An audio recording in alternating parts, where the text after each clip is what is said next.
Today's date is September 7th, 1999. The location of the interview is Rodger Harris's office here at the Oklahoma Historical Society. Interviewing for the Oklahoma Historical Society is Floyd Freeman and Rodger Harris. When were you born, Miss Luper? I was born May 3rd, 1923 in Fusket County, and that's in eastern Oklahoma. Now, what were your parents' names? My parents were Mrs. Isabel and Mr. Ezel Shepherd. And what were the occupations? My mother was a maid and a hard worker. My dad was a hard worker. He was very versatile in his work. Any way he could get work, he could do it. And he was a farmer, he was a bus driver, name it. He was a hard worker. And I came from a very hard working, uneducated family that taught us hard work. Now, what were some of your chores you did as a child? As a child, we had certain responsibilities like cleaning our house, keeping the yard clean. We had the responsibility of picking cotton, chopping cotton, picking berries, looking for rabbits, name it, and we had it. We learned how to survive in Hoffman, Oklahoma, because my parents moved there, and I grew up in Hoffman. Now, what did you do for fun as a child? For fun as a child, we made our own fun. For example, we played marbles, we played hopscotch, we played handball, baseball, and what have you. We made our own entertainment, and we had a lot of intellectual entertainment, like who can say their ABCs the quickest, how many of you know the books of the Bible. We made our own entertainment. We made dolls out of, we pull up grass and make a grass doll. We learned how to take nothing and make something out of it. So we had fun, we enjoyed living. Now, Which church did your family go to? My family was ordered Baptist. They belonged to the Pilgrim Baptist Church in Hoffman, Oklahoma.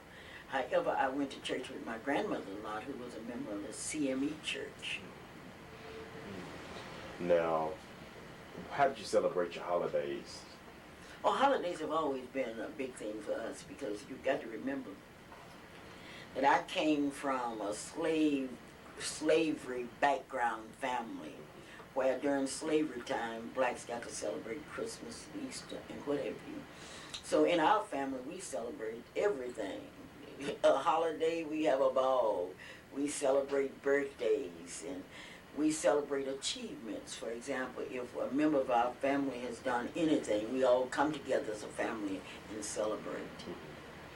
Now, did you celebrate Juneteenth? Of course, we celebrated Juneteenth. That was a big thing. And in Hoffman, Oklahoma, people would gather. And every year that I can remember, at 11 o'clock on Emancipation Proclamation Day, which is January the 1st, we would always gather at a church to celebrate, where we would hear the rereading of the Emancipation Proclamation. We would hear some of the songs of our forefathers. And then we would have to go a step further. We would have to recommit ourselves to carry out the dreams of those people that had dreams when all hope had gone, yet they had dreams. Now, starting school, what was your first schools in elementary? Well, we went to various schools. I told you that my parents were hard-working people. They moved wherever they could find better work or better working conditions. So we ended up at Rosenwald Elementary School, Hoffman Elementary School, and we had a strong professor, Professor Ed Watkins. He was also an AME minister, and he was a man that was skilled in mathematics, and we learned math. There was no if and and about it. But elementary school was a way out for us. I mentioned the fact that my parents were uneducated, but they believed in education. They believed that the education was the key to our survival, not only as a family, but as a race. So we had to study. We had to learn how to read. No, we didn't have to go to school for somebody to teach us how to read. Our parents took on the responsibility of teaching us our ABCs, how to count and what have you, starting sometime with corn, count this coin, subtract this coin, divide this coin up. And we had a good concept of mathematics. And one thing that my parents insisted on that I am so proud of, and that was discipline. Nobody had to discipline the shepherds. When the shepherds went to school, they knew their business there was to learn. And then in the evening, we would have to sit down and go over some of the things that we have learned. For example, I never shall forget when I learned how to square a binomial. My parents knew nothing about binomials, but they would always have a celebration. You know, they would cook some cookies, do something extra because Clara knows how to square a binomial, whatever that is. So school to us was a business. It was a serious business. It was opportunities that our parents, grandparents, and others never had the opportunity to enjoy. So therefore, we had no other choice. Because my daddy put it so well, if you're going to eat at this table, you're going to have to learn to read. Now, it's no question about it. It's not a debatable subject. You're going to have to learn how to read. You're going to have to learn how to spell. You're going to have to have good manners and what have you. Now, can you describe the classroom setting? Well, I came from a segregated society. And in our classrooms, we had the books that were handed down by the white schools. And sometime you'd be reading on page 2 and the next page was 10. Our professor tried to explain it, but it was very difficult for a man who had the responsibility not only of teaching math, English, but to teach history and to teach the Constitution of the United States, to explain why it was happening. It was wrong, but someday it would be all right. And that's where our common sense education came in. Because my dad used to say, well, Clara, it's not in this book, but someday you will be able to read books. And today I have more books in my home than I had in my school. Now, what were some of the other teachers at the elementary school that you may remember? Oh, I remember most of my teachers, but I go back to Professor Watkins because he had us learning how to work. I don't care how many kids were in the classroom, and he taught all of the grades. You had a responsibility to do. And plus, if you knew how to factor, if you knew how to divide, then you have a responsibility to share that information with someone else in your classroom. So sometimes at recess, you could see all of us getting together, showing somebody else, which was very good. I remember Mr. Bird, who was a teacher of science. I remember Mr. Edwards, who was a teacher that was quite amusing because he could always imagine things. He imagined everything. You know, you go in his classroom and you just imagine that he had everything. And then I went to high school in Grayson, Oklahoma, which was an all-black town. Now, Hoffman was a mixed town, but the lines were clearly drawn. For example, on the north side, the whites lived, and on the south side, the blacks lived. And we knew exactly how the lines were drawn. And my mother worked for Mrs. Lackey, and we used to go up, and we would have to go in the back door and get her clothes and bring them down the hill, and then walk back up on the hill and take them to the back door. Well, I hated that with a passion. But at Grayson High School, where we had to walk sometimes 5 miles from Hoffman to Grayson to go to school, until we finally got a school bus, and my dad became a bus driver. And we had an old bus, and a lot of times the bus would break down and we would have to walk. But when we got to Grayson High School, we worked hard, and there we had teachers that were dedicated and concerned about our future and what we could become. So we read every book, books. We read, we learned what we had. We studied the microscope, and I never shall forget how happy we were when we got a new microscope.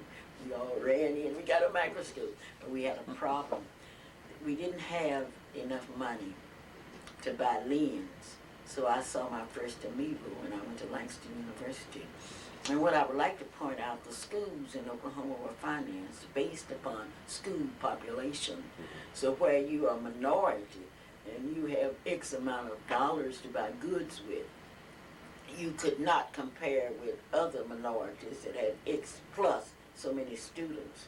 So we didn't have the money, and that was really a disadvantage. Now, can you describe the town of Grayson? Grayson was an all-black town, and sometimes they call it Wildcat.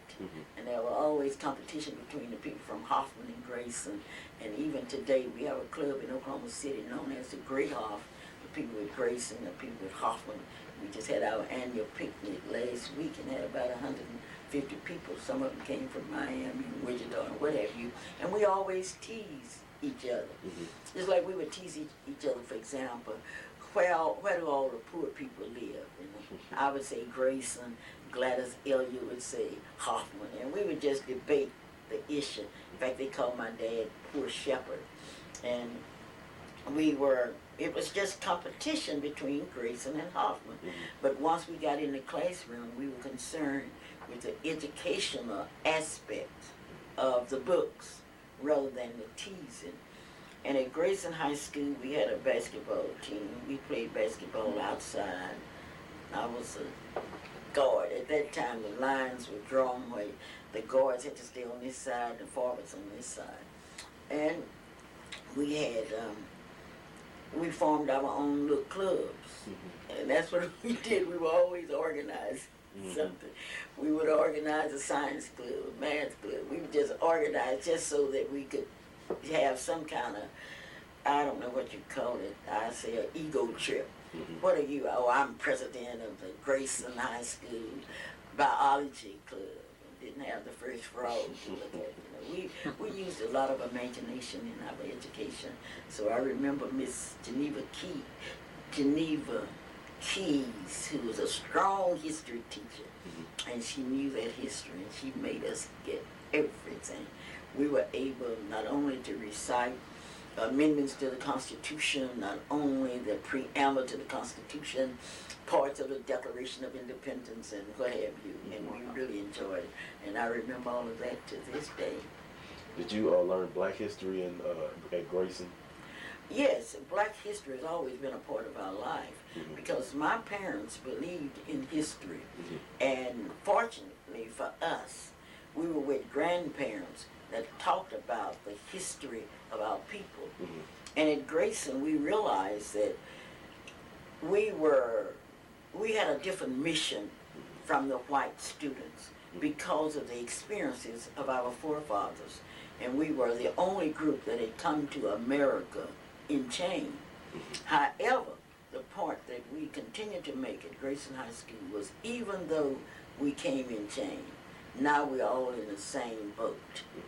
And at Grayson High School, I never shall forget, I questioned the fact in the history book it said that America was a melting pot. I didn't like that, I didn't believe it, and I still don't believe that America is a melting pot.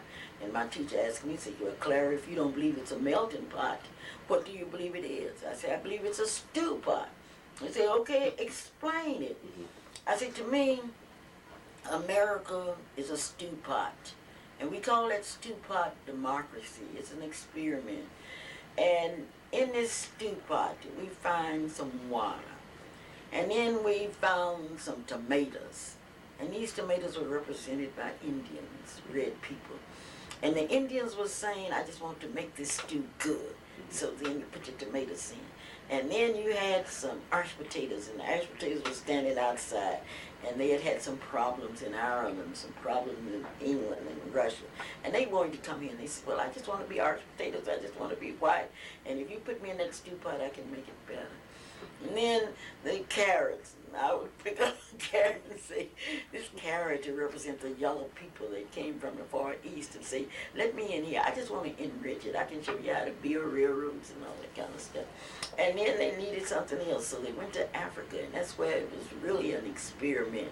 They went there and they got some people that was black, and they called that black pepper and put it in the stew. And then after then they wanted some meat, and they had some red meat, but when they put it in the pot, something happened to that meat. And when that meat that red meat began to change and it turned and became brown, and that represented us. And then I said, okay, the stew, you gotta make the stew good. So I did that. The kids all laughed and the teachers laughed. And I still believe that. I believe that every person in America, regardless of that background, wants to just be me. I want you to accept me for what I am. I'm not responsible for the fact that the Irish crop failed in Ireland. No, I was mistreated in England and Russia. Just let me be me. And it helped me to develop to my fullest potentials. And that's what we talked about, and we would debate in school, and you know, it was really, and they said, no, we want to melt and blend in. I don't like heat. So I don't want to melt. I just want to be me. And we learned a lot of poems, just like in our English class. We had to study Shakespeare, and boy, and it was something. Plus, we had to memorize a lot. And then we would go home, and my dad made us memorize the books of the Bible. And we had to say them, you know. And I didn't realize what was happening. He was training our minds in his own way, that he really knew how to do it. And then he had a Bible where he had a lot of questions. I don't care how much we thought we knew. Around my daddy, we never knew anything, because he would say, okay, Clara, you know this, but let me ask you, how many stars are in the sky? You know, he would ask us something that we didn't know in order to make us realize how much we really don't know. And he was just like that. What were your grandparents like? My grandparents were Reverend Barrett, who was a minister, and my grandmother was a devout Christian. She wore a little white stuff, and she would shout every Sunday, and she shouted enough for all of us. Then that's on my father's side. On my mother's side, my mother was raised by her aunt, and we called Aunt Hattie, who was really our grandmother. She was very withdrawn and very interested in work, and she had worked so hard in Texas. She had these big things on her hand, and she just worked, and she wouldn't say much, but she was deep, and she loved her children with a passion, and her grandchildren, and she was just a woman that loved everybody. And I couldn't understand how anybody could love everybody. She loved animals, and you know, if she would see a dog suffering, she'd be trying to help the dog and whatever. I was very fortunate in that I grew up in a home where Christianity had played a major role in our lives. Now, what did you do, like some of the businesses in Grayson? Do you remember some of the businesses that was prominent for? Sure, I remember the business. There were no business except one store, and that was a store that was operated by Mrs. LaForbes, who was probably, if you're looking at it from our standpoint, the most affluent family in that area, and they had a grocery store. In Hoffman, we had a grocery store that was operated by the Lackeys, one store. Now, what did you do, let's say, for fun as a teenager growing up? As a teenager, we did the usual thing. We played baseball, we courted, we talked, and we dreamed, and we formed our own little society, little clubs, and talked about the future, and talked about where we were going and what we were going to do. And see, what you've got to understand, I came from an environment where everybody was everybody else's child. So that made a difference in the family. We were the Griffins, the Fords, the Shepherds, the Liggins. All of us were one big family. So we would all play together. We played baseball, softball, and make our own basketball goals and go for it. Was it like the tradition in that if you acted bad on someone's house, you would get a whooping by their mom? Was that the kind of tradition that you grew up in? Oh yeah, we grew up in that kind of condition, but I have never been interested in whippings. So to me, it would always be better to do what is right, because I knew what to do. And I knew not only that, see, even if I had acted up at school, my parents have been waiting on me at home. So I didn't want to face two enemies of having a good time. So it was cheaper for me to always do what's right because it was right to do what's right. Now, playing basketball in high school, what did you play against other black schools? Yeah, we played against Clearview. Okay. And we were able to beat Clearview sometimes. Now, was that a split court kind of A split what? court, where you, or did you run the whole court just like? No, it was a split court. You know, Yes, they ma'am. only changed that recently. Right. now, after graduation from high school, can you tell about your starting at Langston? I graduated from high school in the top 5 of my class. However, there were only 5 in my class. I thought I had won the 4-H Club scholarship, but I found out that my best friend Annabelle White had won it, and I couldn't understand that because I had the best grades. I knew I was the best student, but I didn't win it because of some prejudices that existed. And I made up my mind then, and I was going into the field of education, and I was going to teach, and I was going to get on a scholarship committee, and I was going to see to it that no child would ever be denied that right of a scholarship. And probably the saddest day of my life was when I went to college, because my mother had to move in a servant quarters in Okmulgee to send my sister Bonita and out of college. And see, we had grown up in an all segregated society. We grew up in where if you wanted to ride a train that came through Hoffman, known as a motor, you would have to sit in the back, and if the whites were in the back, you would have to stand up from that to Henrietta. Then when you got to Henrietta, they had a sign, Negroes read and run. If you can't read, run anyway. And we would go into stores, and it was only one store there that blacks could try on shoes, and that was Ginsburg, which was a Jewish store. I knew what it was to want to eat, and you couldn't eat in any restaurants in Henrietta, Oklahoma. And the same thing was true in Okmulgee, Oklahoma, with the exception of the blacks that was on, I think it was 5th Street or 3rd Street, the Bats Cafe. And I was well acquainted with segregation, and I hated it with a passion.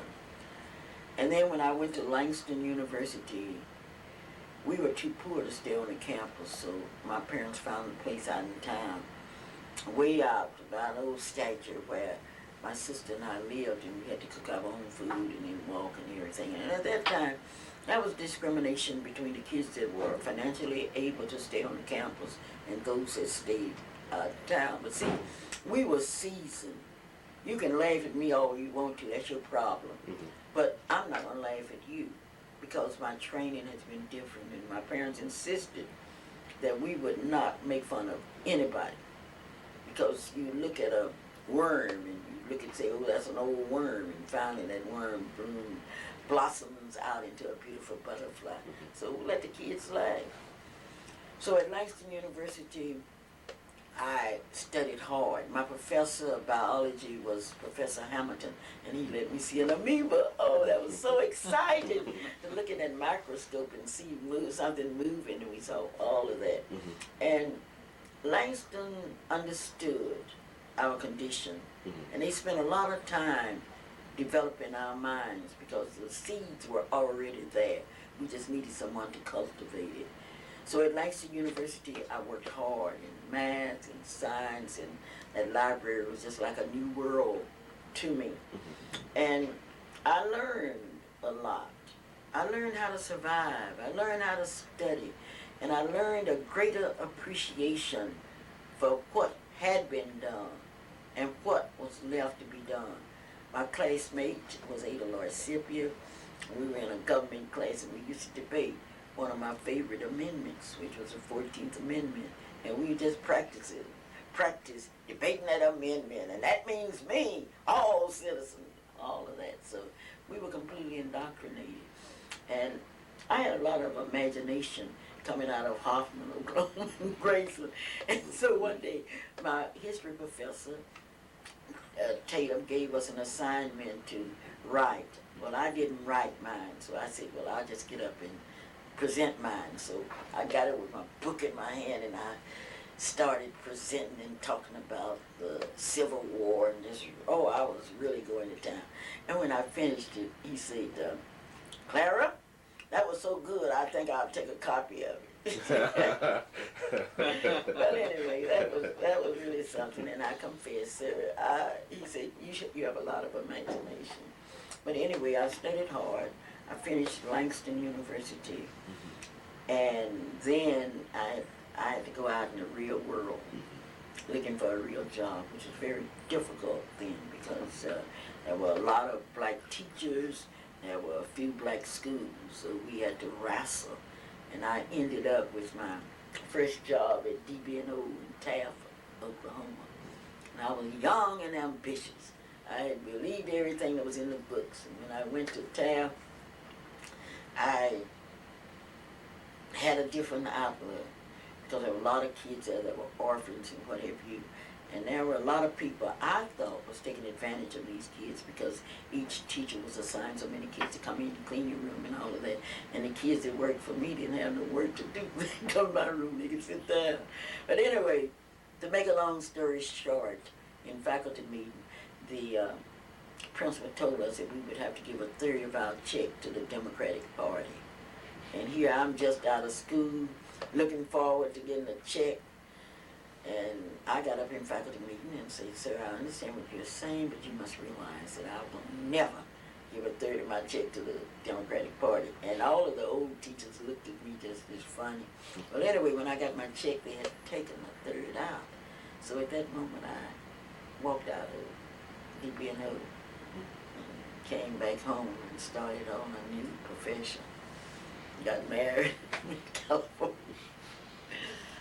What was DB&O like? What was it? It was a deaf, blind, and orphan school Right, but in Taft, Oklahoma. was it substandard by your judgment? Of course it was substandard. No. Who cared about those orphans? Who cared about them? Yes. Let's go back. We'll go back to Langston. How'd you, when you first seen the campus, how did you feel? Oh, I felt great. That was a beautiful campus. And it was the fall of the year, it was just beautiful to me. Mm-hmm. Compared to coming from... Yeah, coming from where I came from. Now, you know, they say that beauty is always in the eye of the beholder, but you've got to consider the environment that I came out of. So Langston was just great. And I could hardly wait to get to school every day. And one thing I knew that I was going to do, and I was going to make good. I had no other choice because Mama fixed us some jelly, and we had plum jelly and blackberry jelly, and she had done the best she could. I'd go home in the evening and eat my jelly sandwiches, and then we developed, when we would give out things, we learned to exist by using instead sandwiches. Get you a piece of bread, and instead of meat, put your finger in, put some mustard on, and then eat it. We just developed a lot of things out there to survive. Now, how was, compared to, did you go to campus often for organizational meetings, or what organizations were you involved in? Well, one thing that was interesting at Langston, once we got out there, and the people didn't know who you were, I was invited to become a member of the Amigos Club. I was invited after they saw my grades and things to become a member of the Zeta Phi Beta sorority, and I became deeply involved in those organizations, and they recognized that I did have something to offer them. It was a lot of work, a lot of imagination, and they took me in, and I made a lot of friends at Langston University.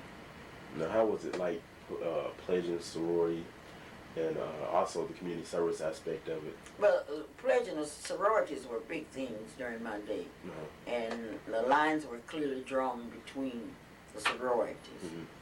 The AKAs more or less represented the lighter skinned kids. The deltas, the brown skin, the zetas, and the sigmas, the darker kids. And that was not important to me. The important thing was I wanted to get in an organization that I thought had the better brains, or the best brains. So I loved those Zeta women. They were few in number, but they were extremely smart. If you would check the records today, you will find that they are still those smart, dedicated women, and I wanted to be a part of that group. And I became a Zeta. Began to sing Zeta born, Zeta bred. When I die, another Zeta be gone. That type of thing. So it played a sisterly role at Langston. Now, did you go to football games and basketball games? Oh yeah, I went to everything. Now, how It's a was new it? world. Because you remember I came from school where we didn't have a football game. Mm-hmm. I didn't know what the boys were doing, but whatever they were doing, I was out there cheering for them, type of thing. And I enjoyed it. Who was president out there? We had various presidents, from President Harrison on down. Okay. President Holloway's the only president that was able to stay out there a long time. Now, what did you do for fun on campus and off campus too? Oh, on campus, we attended the socials. Mm-hmm. We played volleyball and all of the other things. Off campus, we played Pinocchio and cards and all that kind of stuff. Now, how was it like with your sister in school with you? How did that interaction with you two work? Oh, it worked fine because we wore each other's clothes. Everything is if she was, my feet are so much larger than my sister's, but it was quite enjoyable. What was Mississippi like when she was a student? Ada Lois Scipio was a very sincere student, very dedicated, and had a lot of comical things to say all the time. For example, we would debate the 14th Amendment, and she would look at you and she'd say, yeah, that doesn't mean you. And then only when she said, I would like to beg your pardon. It does mean you. You are a citizen and you are entitled to all of the rights. And we would debate. She was a lot of fun. Mm-hmm. She came from Chickasha, Oklahoma, and she had a better experience she came from a better school than I did. Mm-hmm. And her father was a minister, and she had traveled more, and she was just great. Ms. Luper, what year did you finish at Langston? 45. Now, No. Were you 1944, still in touch 45. with Ms. Scipio when she enrolled at Oh, yes. OU? Because when Ada Lois graduated, she wanted to go on to law school. And she believed that she had a right, under the 14th Amendment, to go to any law school that she wanted to. And at that time, and I must emphasize the fact that NAACP meant so much to us, because the NAACP was an avenue by which the 14th Amendment would become a reality. And when we studied the 14th Amendment, we also studied the role that the NAACP has played and would continue to play. And we knew about Thurgood Marshall. Roscoe Dungey had a deep influence on us. And I think Roscoe Dungey is one of the greatest leaders that this nation has produced. He didn't have a BA degree or MA degree, but he wrote term papers and theses and things for students regarding to their races and colors. He was quite a brain. And Ada Lois Scipio admired him. We had NAACP meeting, and we would all sit around and discuss the 14th Amendment. And that 14th Amendment must some way soak into our very minds to such an extent that we would believe, and that's very difficult even now for people to believe, that they have certain basic rights, not given to them by some men, but given to them by a constitutional amendment, which was a foundation of this country. And we believed, and we would practice believing that this country, with all of its mistakes, had the greatest opportunity to make the 14th Amendment a reality. And Ada Lois Scipio could order that case to the nth degree. And she was backed up by the NAACP, and the NAACP was supported not by your top educators, but by your maids and by your people that couldn't read and write, by Mr. and Mrs. Diggs, by people that understood that if you open these doors for young people, it's no telling what will happen in this country. We were very proud of Ada Lois Scipio, who opened the doors for all of us. And I have felt guilty because I went to OU before Ada Lois. Because after the Ada Lois decision, I need not tell you, our intelligent legislature set up a school overnight at the state capitol for Ada Lois, and she didn't attend. She had to go back to the Supreme Court, and during that time, we were able to get into OU. Now, how was it at Langston with the World War II going on? How did that affect the men with going to the war? And Oh, it affected all of us because we were affected. What happens in a situation when all at once you look up and the cream of your crop is gone? Did a lot of the GIs return and tell about stories of the war? A lot of them returned. And a lot of them returned after the war because they were under the GI Bill of Rights and they were able to continue their education. Now, after Langston and teaching at Taft, can you describe the town of Taft? Taft was an all-black town. It was a town that had a lot of problems because here you had the main thing was DB&O at that time. You had a post office that was operated by Mr. Grimmage. You had a little store and what have you, but you didn't have the economy that was set up for a town to grow.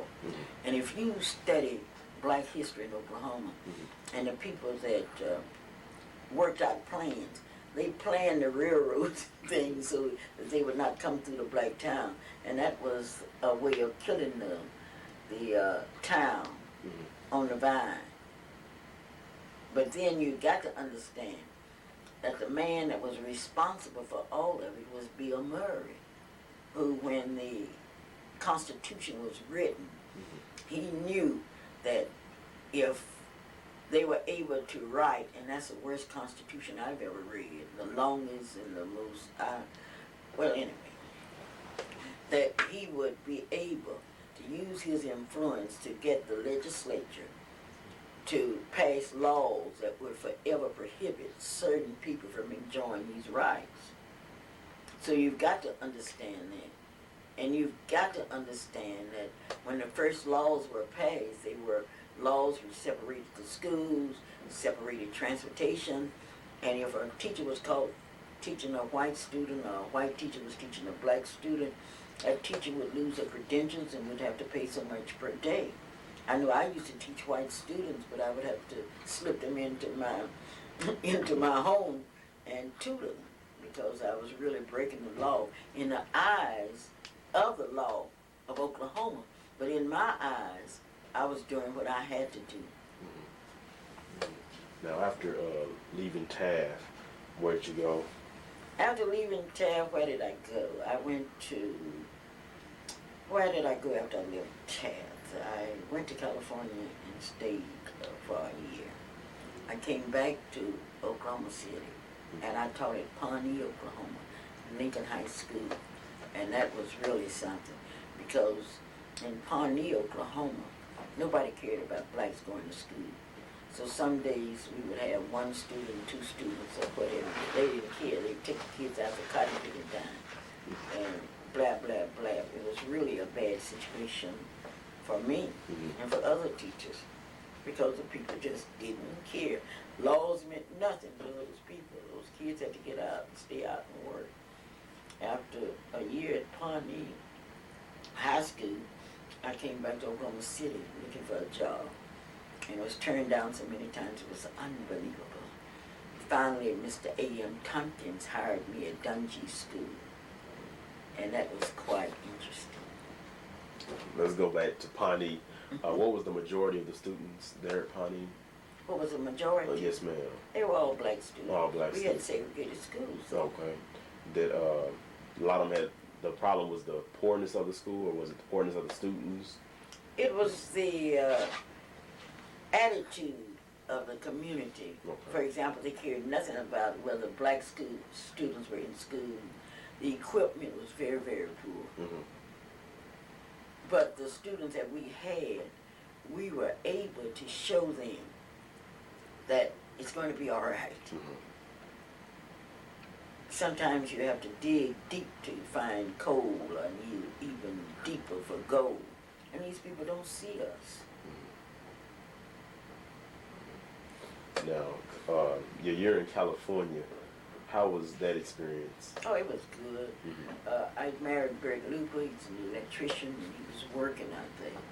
But we had another problem out there, and that was a housing problem. And it was a serious problem.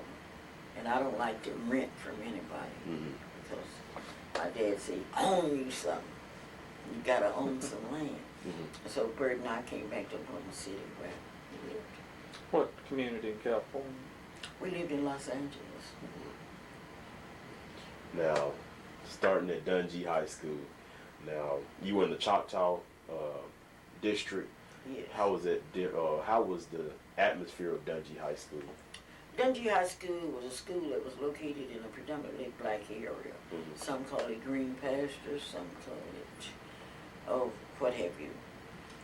But it was an area where the town was divided. The poorest blacks lived out in the green pasture area because of the fact that you could buy property out there very cheap. And when I went to Dungey School, Mr. A.M. Tompkins, the principal, believed that he could really do something with nothing. And once again, I came up against the same thing I had come up with in high school. We got the books from the Choctaw High School. We got the equipment from Choctaw High School. And it was a calamity. We were not able to get the plumbing facilities that were needed. And sometimes it would be a week before we could get a plumber out. It was a bad situation.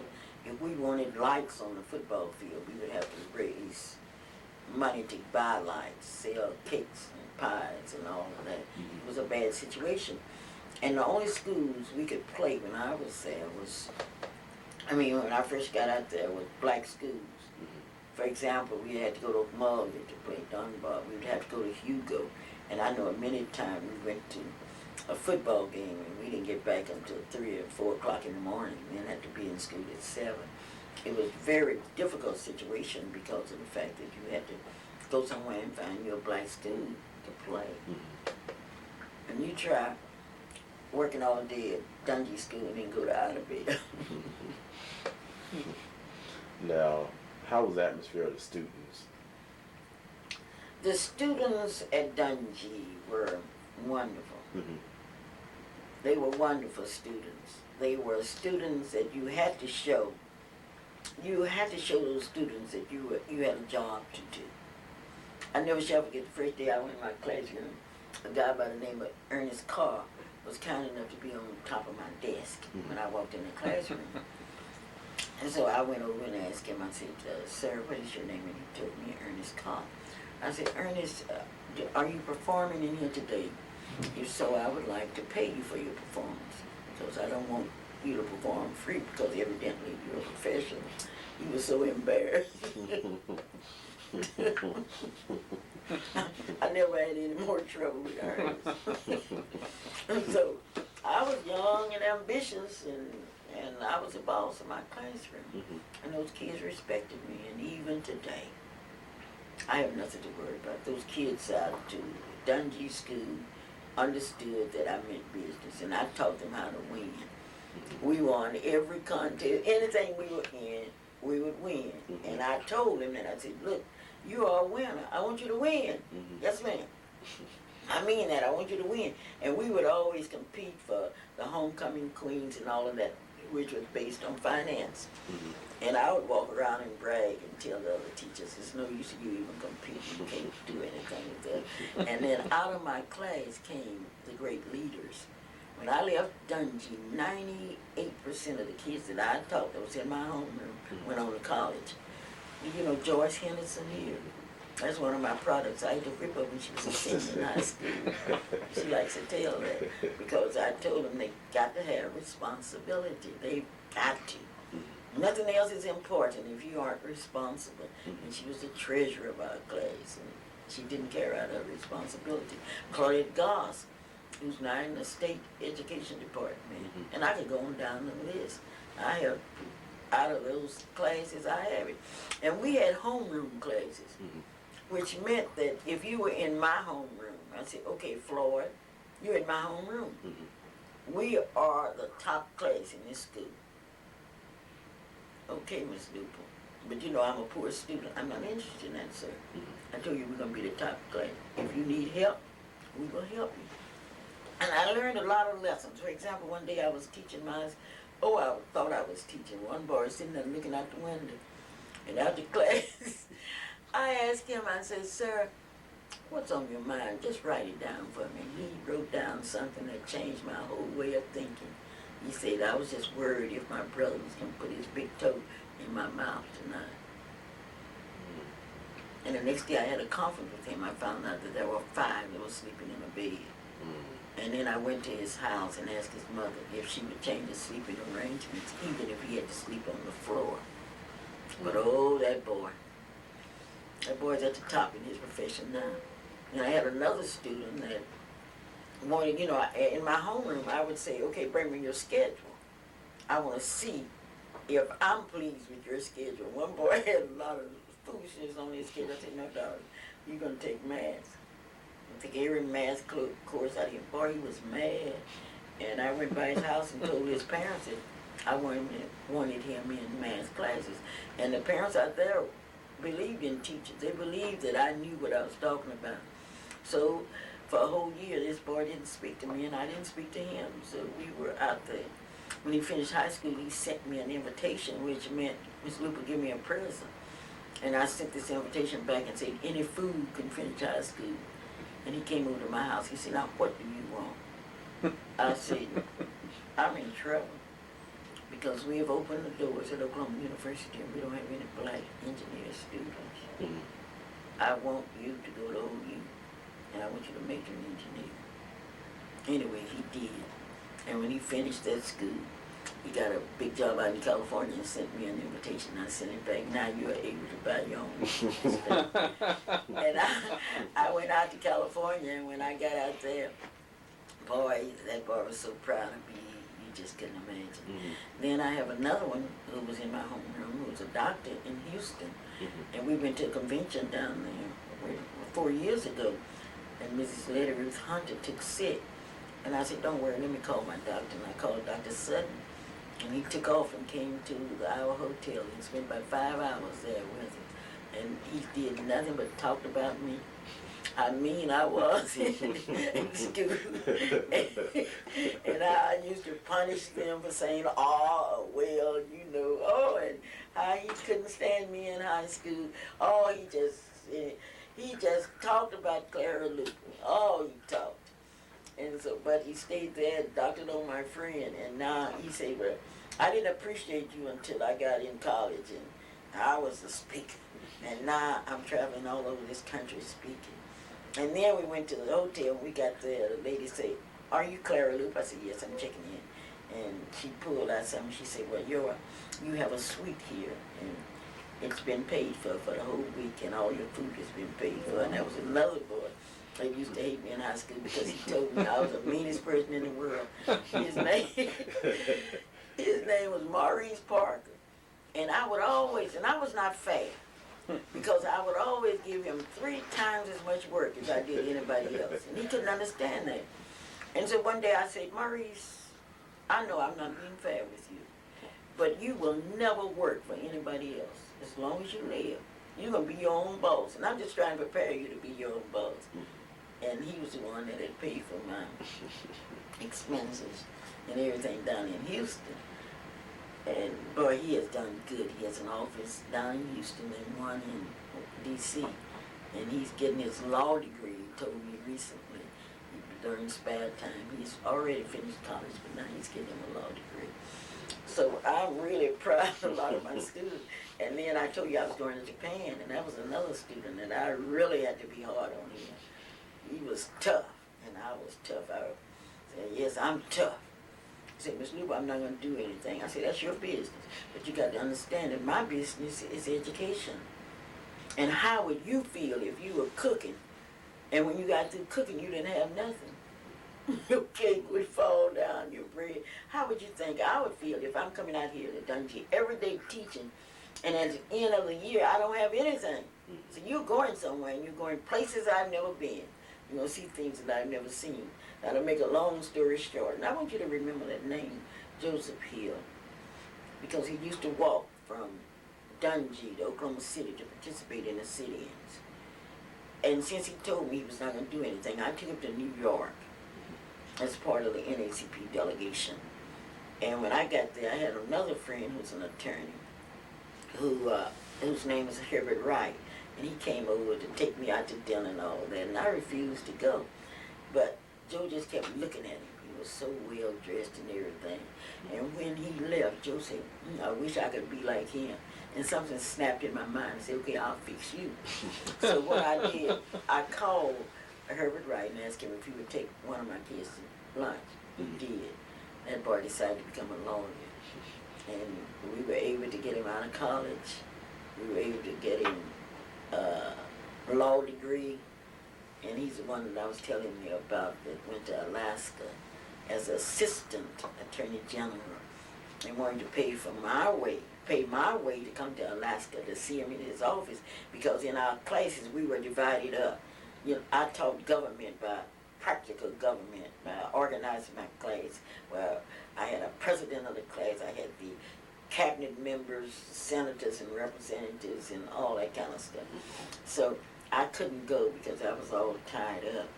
But then one day he called me out to John Marshall High School and said, Miss Luper, I got something to ask you. And I've already told you that, haven't you?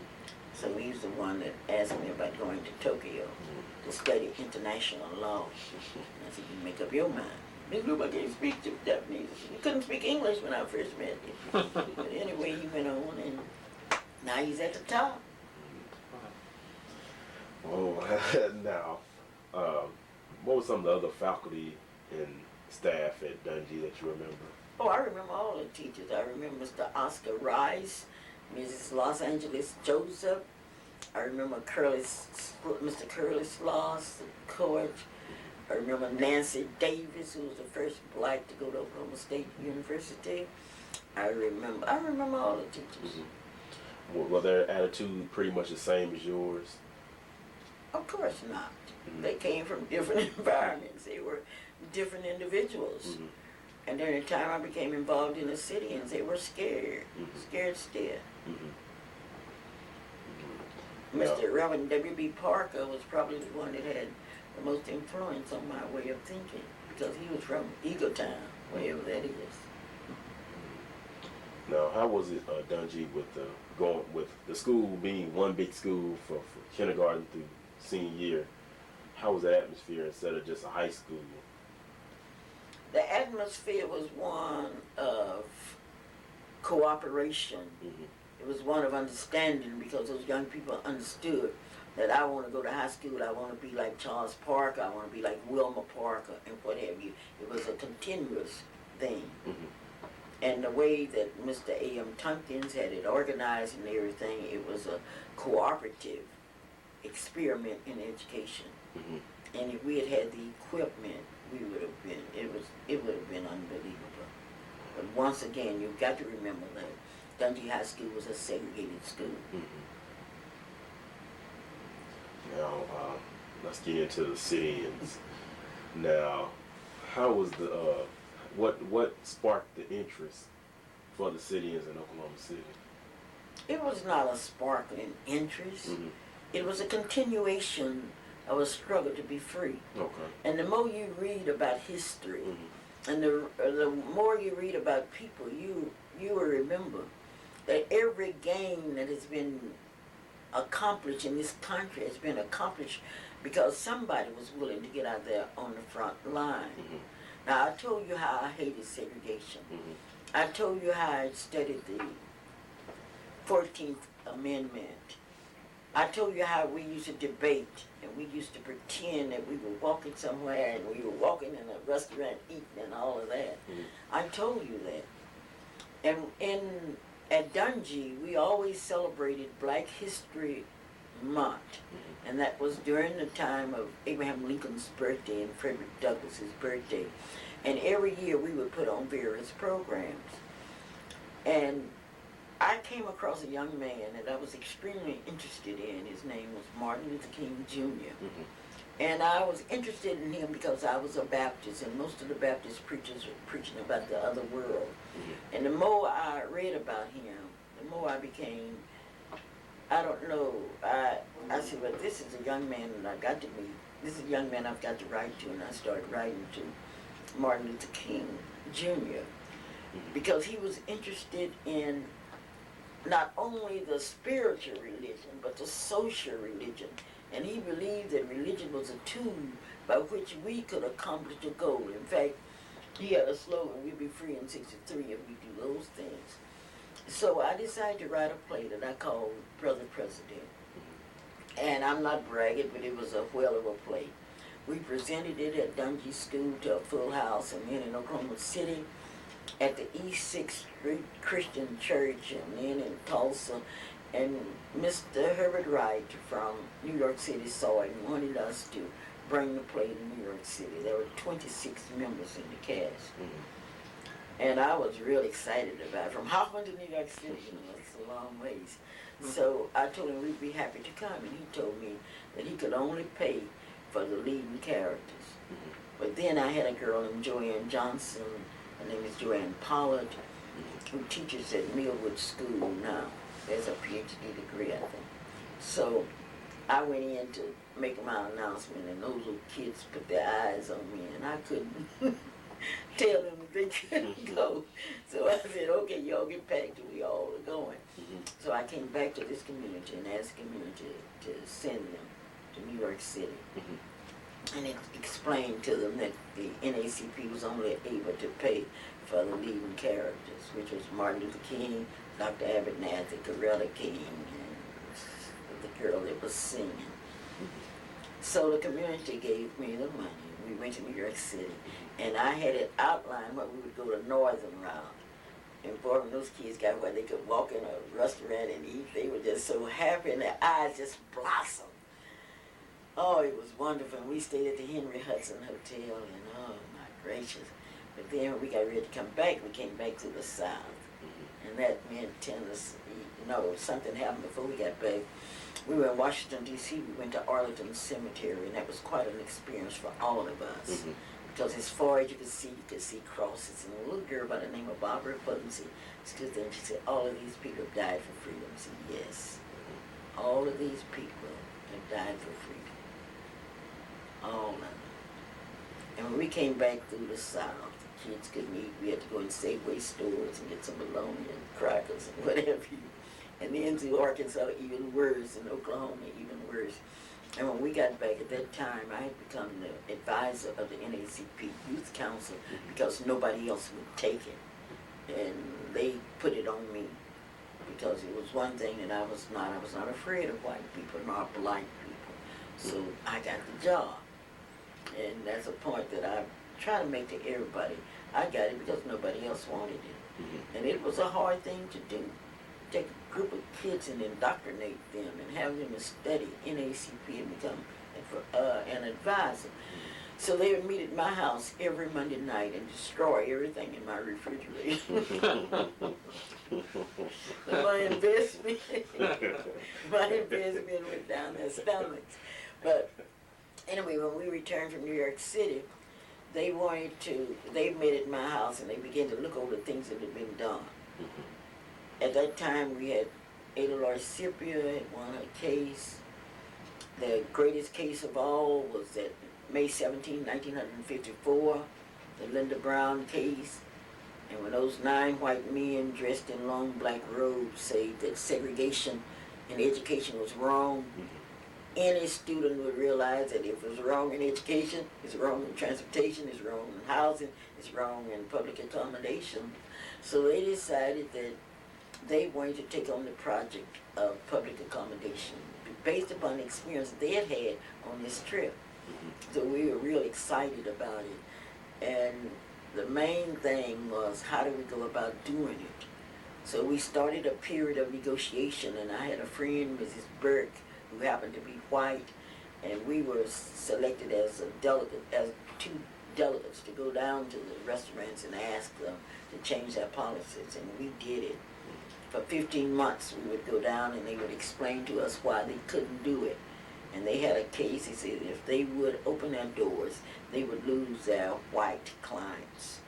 Or if they opened their doors, they would be segregated against. They would go out of business. It was a business deal. We went to the churches and they said, well, that's out of our category. We went to we went to City Hall and they told us that's out of our business. A man has a right to run his business like he pleases. So after 15 months, the group met at my house on a hot August day. You know that story. I think the kids have already told you about that. And on that day, my daughter Merlin said, I tell you what, let's go down to Cat's drugstore and take us a seat because people really don't see us. And that was one problem that we had. You see, I believe that white Oklahomans had never seen us.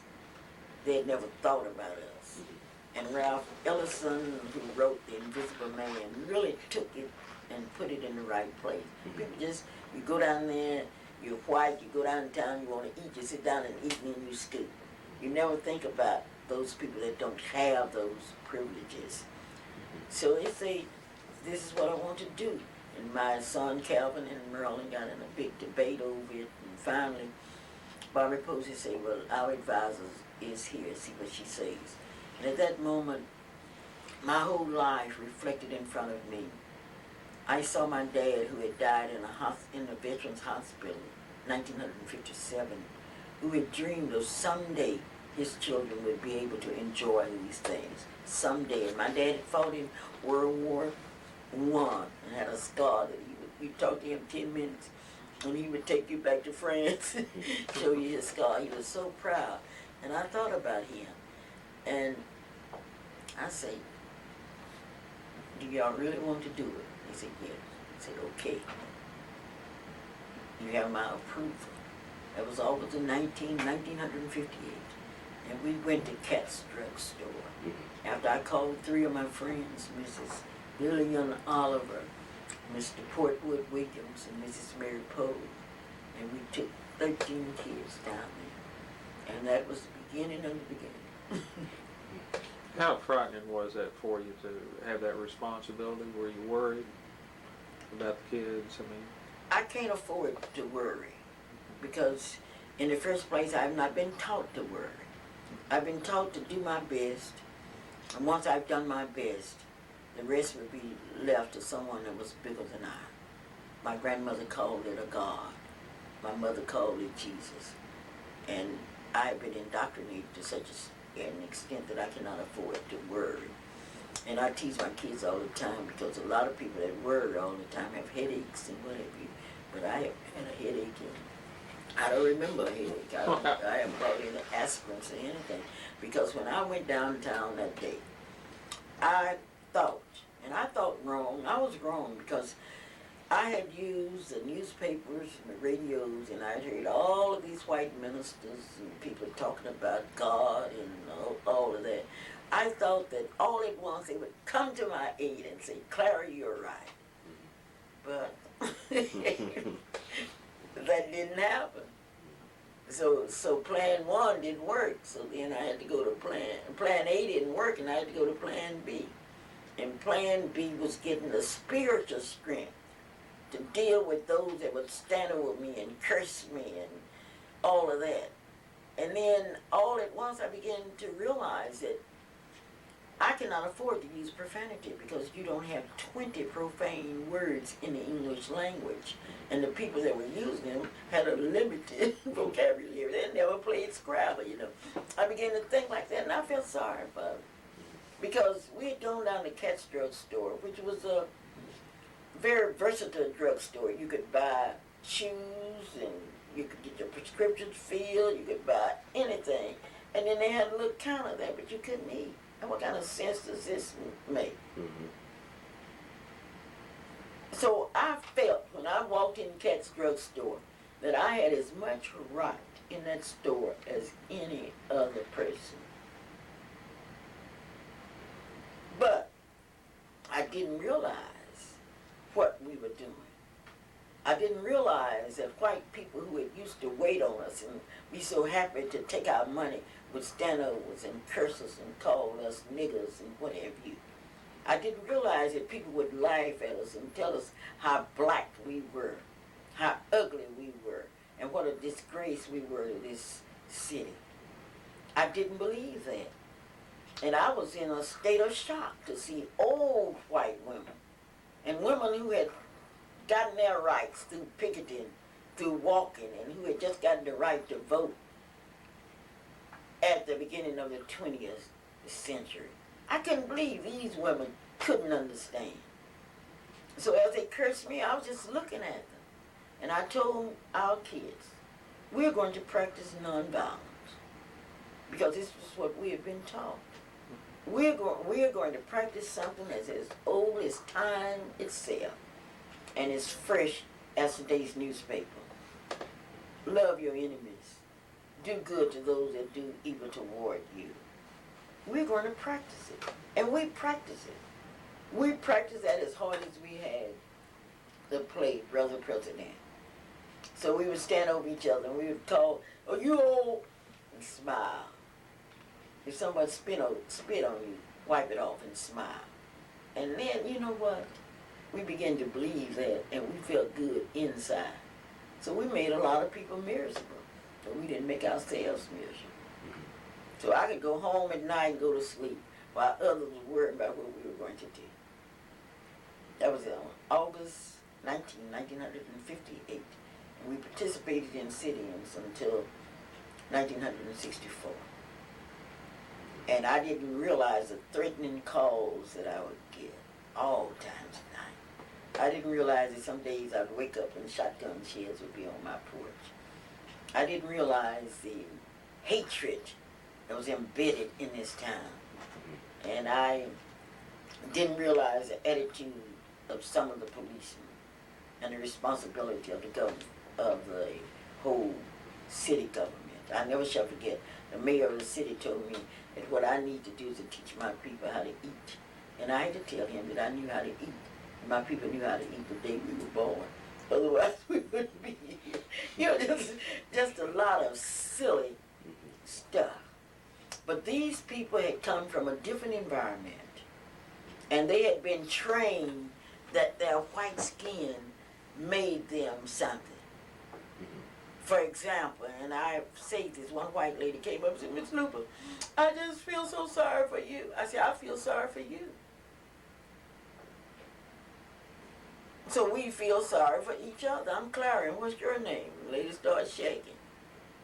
Because as a woman in this town, you are not president of a bank. You don't have no money. Oh, I just went to town on her. But, you know, people didn't see it like that. Because if you don't like my color, I tell you what, when you get to the great creator, call him on the carpet. Say, why did you make some people black, some white? Don't question me, because all I know, when I got here, I had this beautiful black skin. And when I leave here, I will leave with the same. And I'm proud of you for what you are, because once again, I have a stew pot.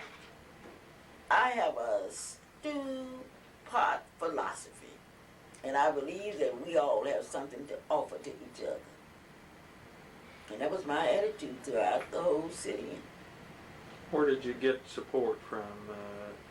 I'm not talking about financial necessarily, but just general support. We got general support from people all over this country. And from people that wanted to do it, but was afraid to do it. People that actually believed. And there were a lot of whites that helped us, because every time I went to jail, whites went with me. But I would always warn them, if you're seen with us, you're going to be in trouble. And that was true. Dr. Gates, who was a ophthalmologist, who was at the University Hospital, who was more or less run out of town. Boy, he was something. He believed, he was a member of the Christian church. And at that time, it was located on Kelly Street. He believed that everybody was important.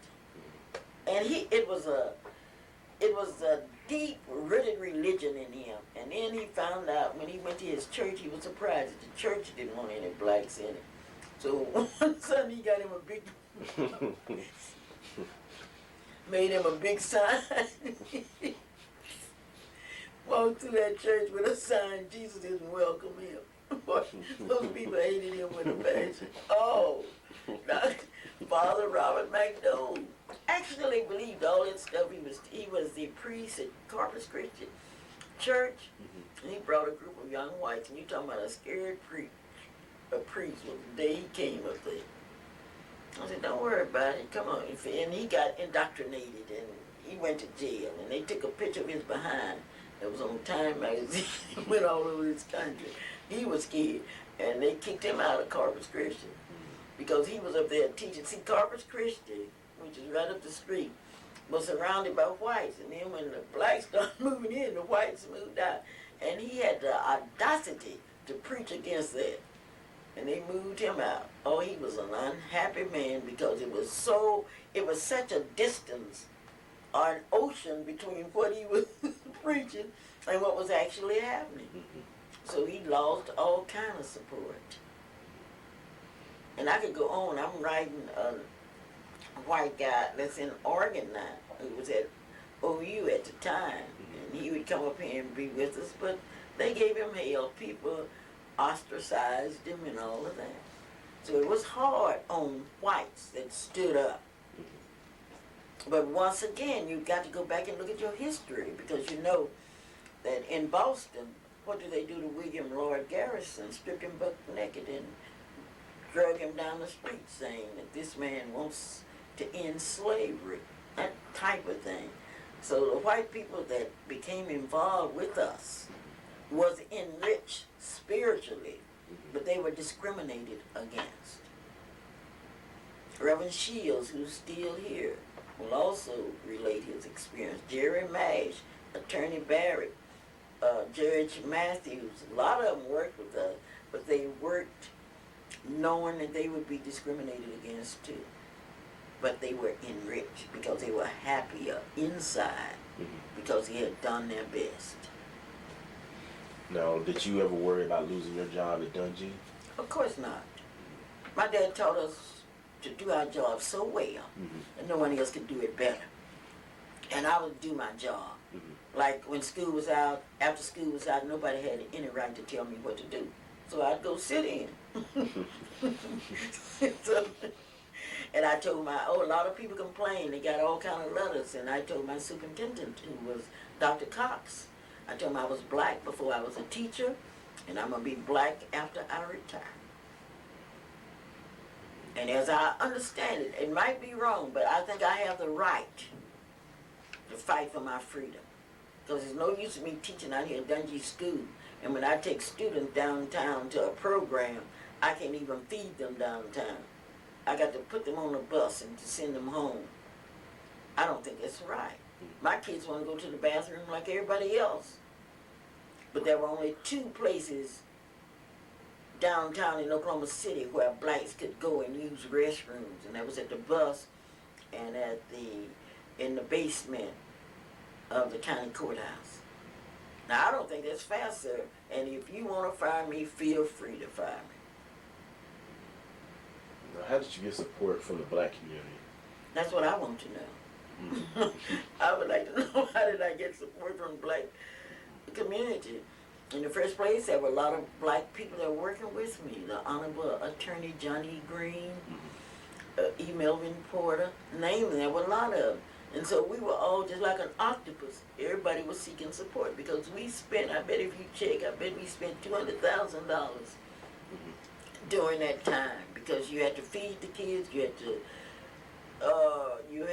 answer to all their necessities and what have you. So while I was down there marching and everything, John Green and others was out raising money. Doc Williams was the one that got us out of jail. We just buried Lou Gaddy this year, a white guy who would always help get us out of jail, and that was some man, believe me. Mrs. Johnny Brown's never had me arrested, and we became very close friends because I began to understand her side of the story. And I never shall forget, in 1958, I tried to meet with Mrs. Brown. She said no. I think it was near 64, that she decided she wanted to meet with me. And I'm not too sure about that year, but I was busy then, so blah, blah, blah. And I had a friend, Charles Bennett, who was the editor, one of the executive at the Daily Oklahoma, and he called me and told me I ought to meet with Mrs. Brown. I told him Miss Brown didn't meet with me when I wanted to meet with her. And then Dr. Atkins said, Claire, you ought to be ashamed of yourself. Well, anyway, to make a long story short, one day her secretary called me and said, Miss Luper, please meet with Mrs. Brown. Please. And I finally agreed that I would meet with her, but I had to put her off another week. So I never shall forget the day that I was going to meet with Mrs. Johnny Brown. So secretary called me and said, Mrs. Brown said that she was in her chauffeur. I said, no. Would you tell Mrs. Johnny Brown that I would have my chauffeur to bring me down? I'm my own chauffeur. So I went down, and when I walked in Johnny Brown's, the people that used to call me out of my name and everything, he was so glad to see me. And I was ready for Mrs. Brown. But when I walked in her office once again, my whole life changed. Because when I walked in her office was just like it was the day her husband died. A lonesome office, a cold office. And when she walked in there, she looked at me and she was crying, and I started crying, and we ended up in each other's arms. And she asked me a question I shall never forget. She said, Miss Luper, why do you hate me? I said, Miss Brown, I do not hate you. I hate segregation. And she explained to me how she had leased that luncheonette out to a man named Wade. And she said, I just want to know if you hate me. I said, no, Mrs. Brown, I cannot afford to hate you based upon my own religion. Because I know that it's better to love than to hate. And she said, what I want you to do, I want you to meet with the people that run this store and tell them. And it was a black man that worked down there by the name of Mr. Anderson that she trusted with a passion. And she said, Ms. Luper, I want to tell you that many days I've sat in this office and I've just wanted to do something, but I didn't know what to do. And say, I'm jealous of you because I've seen you hug black men, white men, and say, I can't do it. See, I live in a shell, and she had a bald head up here, and she had to wear a wig, and then some days some people would pick on her. And she said, I'm just jealous of you because you seem to be so relaxed and so happy. I said, well, Miss Brown, you have everything. And she said, Clara, that doesn't mean a thing. It doesn't mean a thing. By this time, we went into another office that was modern, beautiful. I sat there with all of these executives. And she said, tell these people that you don't hate me. I said, I do not hate Mrs. Brown, but I do hate segregation. And I went on to explain my side of it. And she said, Clara, that's all you have to do. And as we walked out, Miss Brown said, don't worry, you will eat here at Johnny Brown. I will talk to my lawyer, and I said, you will eat here at Johnny Brown. And we became friends. I found that she was probably the lonesomest woman that I had ever known. And she asked me to go to Europe with her, with all my expenses paid. I told her no, I couldn't because I had other obligations. But when she came just about to the end of her life, she called me and she said, Clara, I'm going to the hospital, but I have to go under an anonymous name. And I'm going to die, but I want you to promise me one thing, that you come to my funeral. And I did. If she would see my name in the paper, she would send me an orchid or something. I didn't realize how lonesome she was. And I think this is good. It's been good for me as an individual. Because you can look at people from a distance and you say, oh, these people got everything. You're so happy. But then when you come in contact with that heartbeat, I know I was one of the few blacks that attended her funeral. Same thing was true with Mr. Cravens. And that was quite a character. Tall, distinguished. The first time we were there, he told me, get these children out of my building.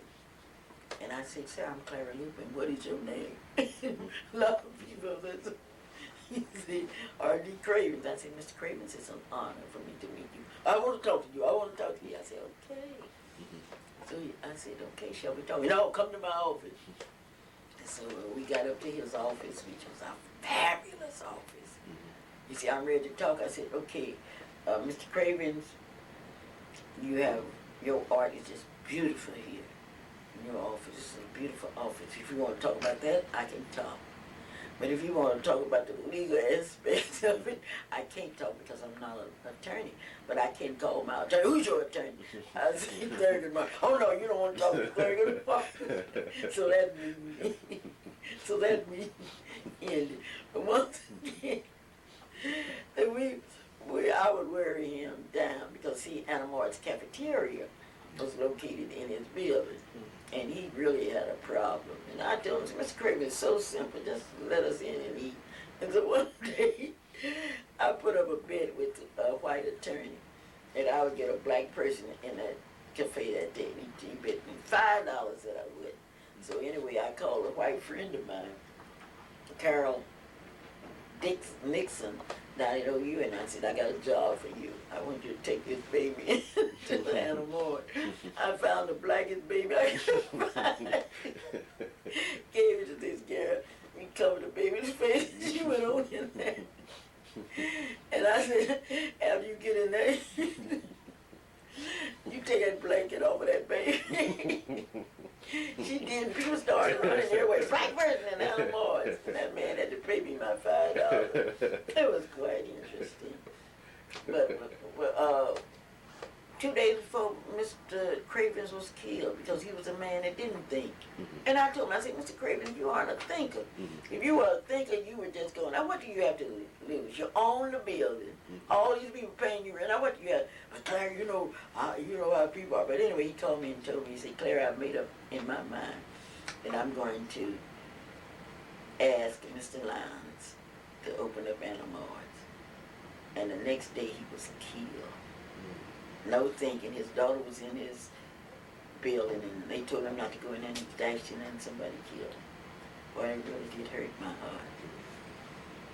Anyway, I could go on talking about my experiences with these black and white folks because Talk about Thurgood Marshall a little bit. If you Thurgood Marshall was the NAACP's legal counsel. Very brilliant young man, a man that was dedicated and knew the Constitution of the United States just like you know your ABCs. And he believed that he had a responsibility to save America by, as he put it, making America live up to what she had pledged to do. The only country in the world that had dedicated itself to the freedom of all people. And he was just so proud of Oklahoma. He was proud of the Adoloi Scipio case, the G.W. McLaurin case, very proud, and was proud of the fact that he had worked with Amos Hall out of Tulsa and others, he and Jimmy Stewart and all of them. Very proud man, and a very humble man. And when if you had talked to Thurgood, it would be like you had known him all of his life. was he soft-spoken? Yes, he was very soft-spoken, but very sincere. Until you got him up. Now, if you got on his nerve, you would know he was Thurgood Marshall. Man, you haven't read the Constitution. You don't understand. It says right here. You know, he was out of sight. Now, how was the going around the state to the different marches, the Dodo Park in Lawton and Tulsa, the Bortons? How was that different from Oklahoma City?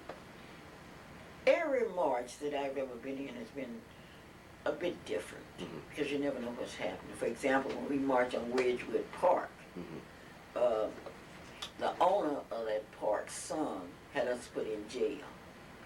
But the man that, the father, went down and paid for us to get out of jail. Everything is crazy.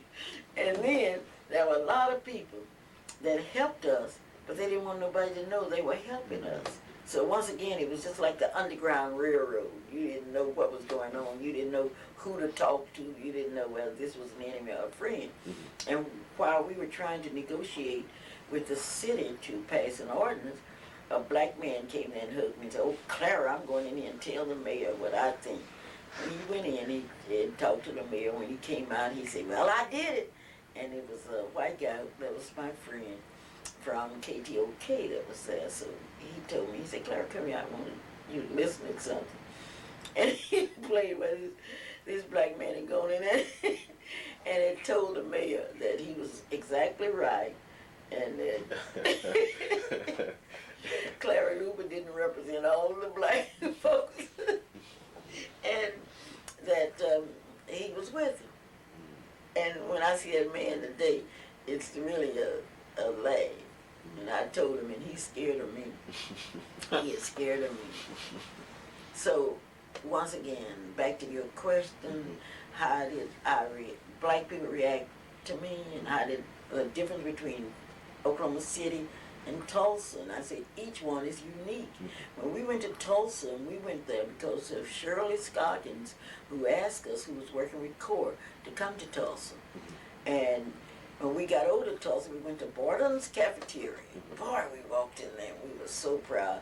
And the owner came there, and he was very unconsiderate of the English language, so he just started raving and raving and raving, and he told me how much better he was than I was, and he blamed me for everything. And I said, sir, you might be right, but I think it's time for us to experiment, to see who has the most sense or who's the better one. And I said, make me a tomato. He said, you so smart. So he immediately made a telephone call to the police station and had me arrested. And it started raining. And boy, it was raining. And when they put me in a police car and we got to the police station, I told the officer that I cannot afford to get out because I had just got my hair dressed. And I was not going to get my hair wet because what you don't know, Sarah, when my hair get wet, it curls and it curls up. And man, when I'm told the chief sent a big old black umbrella after me. So then I went to jail in Tulsa, and Ed Goodwin and all of them, and they came and they got me out. It was quite an experience. And then when we went to Lawton, that was not my idea to walk to Lawton. It was Senator Porter's idea. We were going to walk to Lawton. We came out here to the state capitol, and then we took off from Lawton.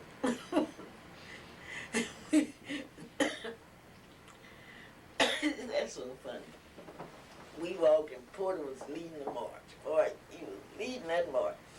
And then when we got back to May, boys like Morgan, Mallett, and those boys that was physically fit took the lead, and Porter began to receive to the back. I said, Porter, come on. Oh, it was really interesting. Anyway, we walked on, and we walked for days, looked like to me. Finally, Porter's feet swole so he couldn't walk. And they had to put him in the back of a pickup. And we all said, where's our leader? Where's our leader? And so, at night, we slept in the mountains, and it was quite interesting because the mosquitoes bit us. That was interesting. When we got to Law, no, we stopped in Chickasha, and those people had a feast prepared for us out of sight. And you know, we would pick up people as we went along, and then we had church. We were really prepared. And after we left Chickasha, we went into Lawton, and when we got there, those people had all the cakes and pies and chicken, everything that you could ever think of. And my leader was still in the truck. He couldn't get out. Finally he got out, and he hit the ground. The Dodo boy was immediately asleep. And when the victory came, he was asleep. But that man that owned that, it was interesting because I was arrested in Lawton, and we had trained our kids on a little trick that you do, and when you're fighting a war, you use all the tools that you had. We had a lot of little kids, and so when they arrested Porter and all of us, well, the kids had a system where if one had to go to the restroom, the other one can't go at the same time. So then when we got back, the other, so the chief of police had to have somebody escort them to the restroom. And the chief was so mad with me, he came with that to my cell and told me, Miss Luper, You take these kids and take them back to home city. And these kids about to drive me crazy. Oh, we. Yeah, so it was interesting. We went to Lawton. And the interesting thing about it, man, it let us in the swimming pool. I can't swim. And I told her, man, you crazy. All you got to do is say your doors are open. But that's been a long time, okay. Everything, I'm trying to say that every city-in was different. Mm-hmm. And when Val Jeans opened, the day they opened, we had a bunch of kids in there, and I didn't have a penny to first. Mm-hmm. And when I said, this man's open, we've decided to change. I said, good. Kids looking at me, what we can do. I said, order. And some white lady from the bank came in and dropped me a $20 bill. Mm-hmm. I've never seen her again. And all the kids that were there, they said that was a miracle. But we had a lot of miracles during the city. Now, the NAACP is starting to get involved in other cities. The cities are starting to. How did they look at you, the Oklahoma City as a model? They sought our advice. Mm-hmm. Because, see, one of the miracles of Oklahoma City mm-hmm. was the fact that we had sit-ins from 1958 to 1964 without any violence. Mm-hmm. When in other areas they had violence. Mm-hmm. So we were constantly called upon to share our information. How did you do it? Mm-hmm. And I'm very proud of that, and I think this city should be very proud of us. Because we didn't. And we had a lot of people that were interested in violence. Mm-hmm. A lot of them.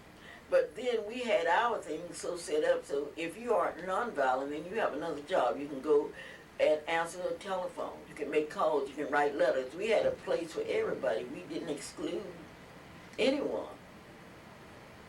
So if you didn't believe in the nonviolence, they just move you somewhere else. Right, we moved somewhere else. You don't have to because it's hard to stand up. I remember one time we were down at Ralph's drugstore, mm-hmm. and Porter was the one that spoke against on nonviolence and explained everything. We got down there when we walked up there. The man called me a bee. And Porter popped in front of all the kids. He had just been preaching about nonviolence. He was so embarrassed. It's hard, and he would tell you it's a long ways from believing mm-hmm. in nonviolence mm-hmm. and actually practicing it. Mm-hmm. So, were any of the police department receptive at all to? Of course not. The police department had a job to do, and they were caught in the middle of it. And speaking of that, on Saturday, I had the opportunity to attend the 50th wedding anniversary of I.G. Purse' son. Mm-hmm. And he was very kind. He was a captain then, and he was very kind to us. Mm-hmm. And I would say to him, I said, well, Purse is going to arrest us because that's your job. For you, that's the only job you got, arresting black folks. You know, I tease him all the time. And we became friends. Mm-hmm. And Sunday, I was invited to his 50th wedding anniversary. And it was such a warm invitation. And when I got there, I told him, I said, I need to see a psychiatrist. He's the man that's arrested me all this time. I'm out here celebrating your 50th anniversary. You know, we had a lot of fun. But I've made a lot of friends during the city and movement. Mm-hmm. Because I don't care what you would do to me, I would just look at you. And that would hurt you. And my kids have made a lot of friends because my daughter is now a well-established Allstate insurance agent. And some of the people that used to spit on her, she's now taking care of their insurance needs. Mm-hmm. I'm sorry. And don't mention the fact that what's going to happen at the fair next week. We have I have to work for my husband 17 days a year after the state fair. Mm-hmm. And boy, people come out there participate in the city and the Wall River. But this time they're looking for CP's catfish and Clara Luper's lemonade. Now, how was it for your family experience with civil rights, with shotgun shells and the feces on the front porch? How was Well, that? it was very difficult for my family, especially my mother. Mm-hmm. It was very difficult, though, because my mother came from a different environment.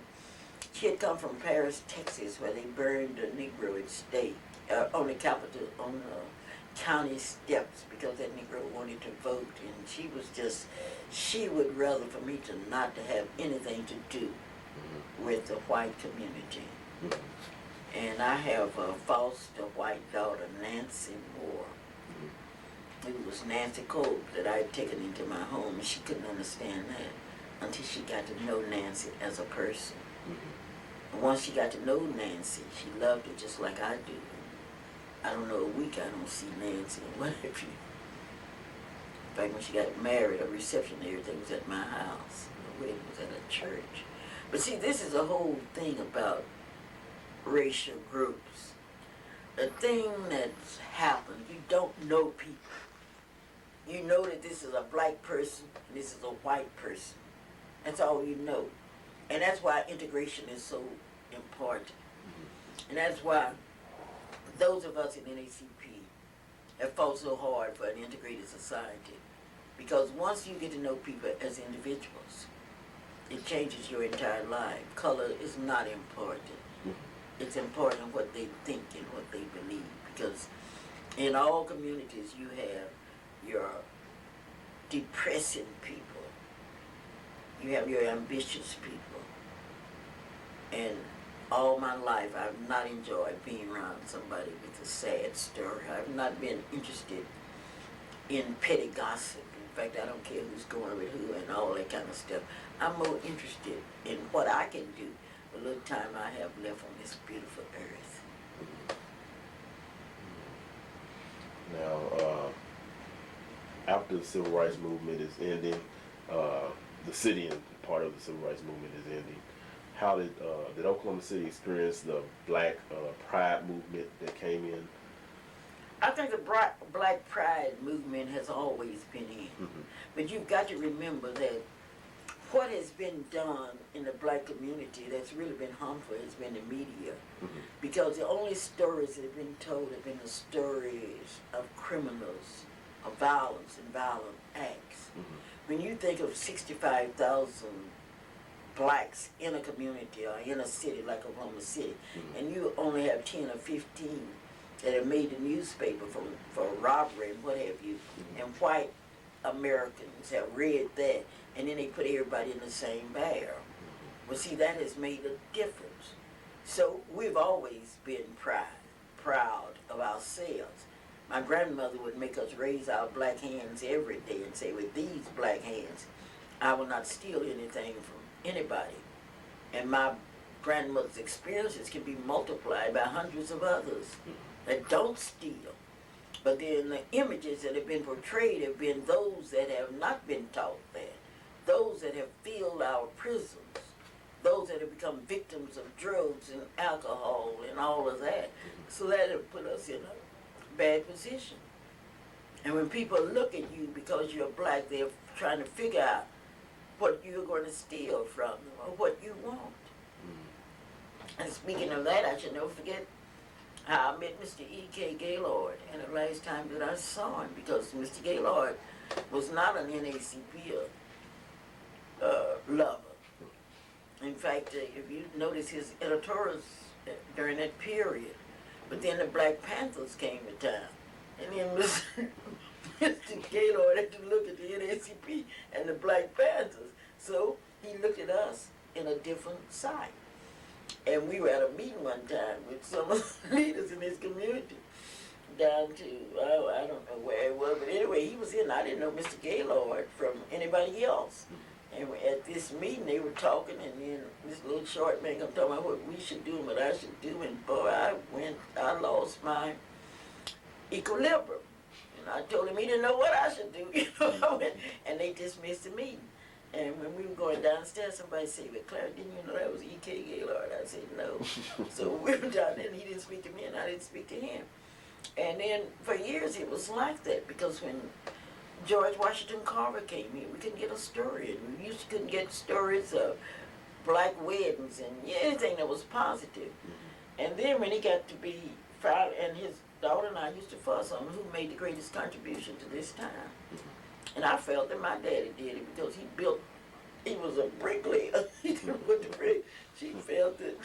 Her dad did it because he bought the brick now, which is the most important person bought the brick out of, all that kind of foolishness. But anyway, when one day I said, well, Mr. Gaylord is now 100 years old. I think I'll call. I called him, and the secretary said, I'm sorry, Mr. Gaylord has not seen anybody. I said, he told me that if I ever wanted to see him, to call him. Tell him Clara Luper called. In 5 minutes, I had a call, and the call was, come on, Mr. Gaylord will see you. So when I got there, the secretary said, well, you will have to talk louder than usual. I said, okay.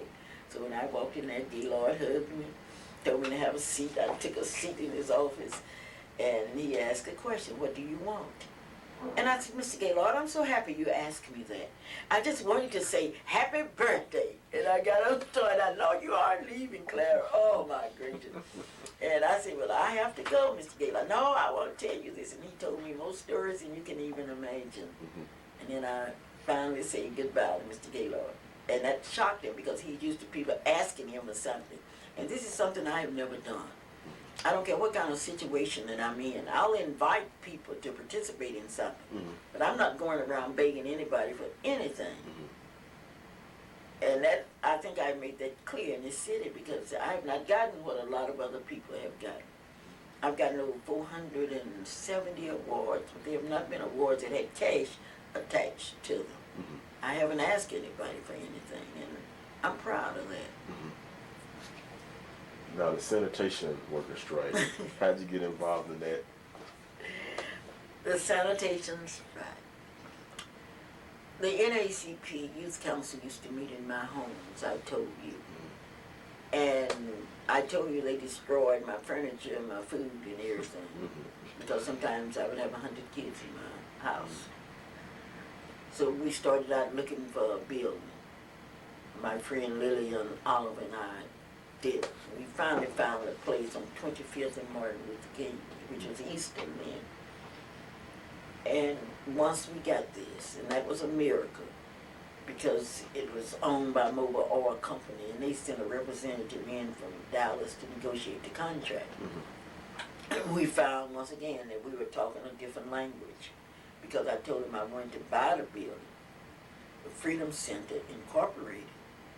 And they said, okay, they had the contract and everything. And then they got down to another part of it that I couldn't communicate on. That was the financial side. so I told this executive, I want the building, but I do have a slight problem. I don't have any money. So he told me, he couldn't understand that. And I said, well, who's your boss? I'd like to talk to him in Dallas. And he told me, and I called him in and told him I wanted to buy the building. But I didn't have any money for a down payment or anything at this time. So I just needed a break. And the break was in 30 days I would have the down payment and everything. So I don't know, that man's heart melted and he let us have the place. But anyway, now we have a place where people can come and file complaints. The sanitation workers came and they filed a complaint with us. And their complaint to me was something that needed immediate attention. They didn't have doors on their restrooms. They didn't have days off. Just a lot of complaints, and they were not making any money and what have you. And so we listened, and I advised them to go talk to their supervisors and boss, go up the ladder, and they did. And talk to the city manager, and they did. And that didn't work, so they came back and they asked us what to do. And they said, well, Mrs. Luper, we would like for you to go downtown and speak for us. And I said, I cannot do that until I have a written document that this is what you want me to do. And those men signed, over 100 of them. They wanted me to go downtown and talk to them because they just felt that I could make the mayor understand. So we went downtown and talked to him, and not the mayor, the city manager, who was older. And he didn't understand. So I said, well, Mr. Oak, I want to talk your language now. Those men say they're not going to move your garbage anymore unless they're considered. I'm a firer. I said, Mister, I'm only telling you what those men told me to tell you. Well, you don't have no right. Oh, he went on and we got in quite an argument. if you notice in some of the articles, we were not very friendly toward each other. So we decided that if nothing was done by August, we would have a strike. Now, August is a very significant month in the history of black people. That was the month of most of your rebellions. That was the month that the slaves came to America. That was the month that Martin Luther King was elected for that. Not Martin Luther King, A. Philip Randolph and Roy Wilton, that whole group's elected to go to Washington, August the 28th. August, look at August, it's a very significant month, so we decided to have a sanitation strike. And they asked me if I would speak for them, and I did. And that, once again, that took me back to jail. and by this time, Reverend W.K. Jackson, Hannah Atkins, and just a bunch of us all became involved, so it was quite a calamity. And it ended on what we call Black Friday, and that was something. There was nothing else like Black Friday and that sanitation strike. But at that time, we got the attention of the city, and things changed. But in the meantime, my building was bombed. And at this time, we had a fine building in Freedom Center, wall-to-wall carpet. We had typewriters, duplicating machines. Everything was gone. And the city promised to help. And they started out. Stan Young served as one of our committee members, and they made it very plain to me that if I didn't call off the sanitation strike, they would not support me. And I said, I'm sorry, but I'm not going to leave these meetings. And they stopped supporting me. And to this day, we don't know how much money was raised during the thing. But that's just life. They helped us a lot, though. How did the sanitation strike end? It ended up with a negotiation committee that was required that Clara Luper would not be on. Reverend Jackson, Reverend Reed, and a group of others negotiated a settlement. They were able to improve their conditions. They were able to get blacks in supervisory positions and on down the line. Now, let's talk about the Miss Black Oklahoma pageant. Can you tell me how that started? I was in New York City in 1970. And success is being at the right place at the right time. And they were looking, Mr. Anderson was looking for someone to take over the Miss Black Oklahoma pageant. I was the only person from Oklahoma that was there. And guess who got the job? I did. And it was the most satisfying, one of the most satisfying things that ever happened to me, because once again, I could take and do what I wanted to do most, educate young people. So I started the Miss Black Oklahoma pageant, and I noticed that you all have Sylvia Driggins' picture here. That's the biggest joke in the world. Sylvia Driggins never won Miss Black Oklahoma. The first Miss Black Oklahoma was Melva Walker, who graduated from Douglas High School. Very beautiful young lady. And I came back to Oklahoma City trying to get somebody to help me, but nobody believed in it.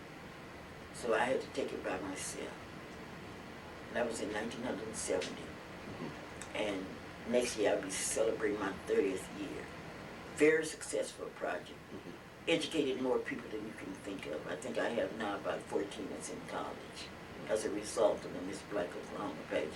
Because the girls that participated in our pageant are all on their way to college. And one thing you learn about pageants is that you can think you're the hottest thing in town, the prettiest thing in town, but you learn quickly that you have somebody that's ahead of you. And in our pageant, what really counts when you start judging is the interviews. What do you know about what's going on in the real world? What do you know about yourself? Just like most of the kids will say, I want to be a doctor, Mrs. Luper. The judges would say, what kind of doctor do you want to be? Because now, unless you're specialized, you're out of the ball game. And maybe the kid has not thought about that, but the judges mark them down. Then when the public sees them on the stage with their talents and with their swimwear and all that, they say, ooh, that's a sure winner. But then you got to go back and look at those interview skills. So this year, In the next one, it's going to be outstanding because once again, I have brought in a lot of people that's in positions to help. I met recently with John Vance, who was a judge this year, and John didn't realize he's been donating $500 to the Pageant area, but he didn't realize what it was all about. But he happened to be there in the beginning, and he saw what had happened to those young ladies and where they are now, and he is just sold on the Pageant. Mr. Burke, who is the executive, what is he? He is the economic developer for the Chamber of Commerce. He didn't believe it until he saw it. And I remember 9 years ago, and he would pass out if he were not invited to speak at that Pageant. It's just unbelievable. Mr. Rush, you know, Mr. Rush over here, he was talking about what we were not doing and why do you have so many pages? And I said, our job, it seems to me, is to develop as many young people as we can. And I don't hear you complaining because they have the Rose Bowl, the Sugar Bowl, the Peach Bowl, and all of those. That's giving more people opportunities. I just want you to come and speak in one of our breakfasts. And that's been 7 years ago. And he's already called me. I'll be ready for next year. It has done something to him. He brought his wives this year, and his wife said, I've got to get involved. And I dare you to come. I dare you to sit down with young people. We have the pages that start at 3 years old, 3 years on up to 17.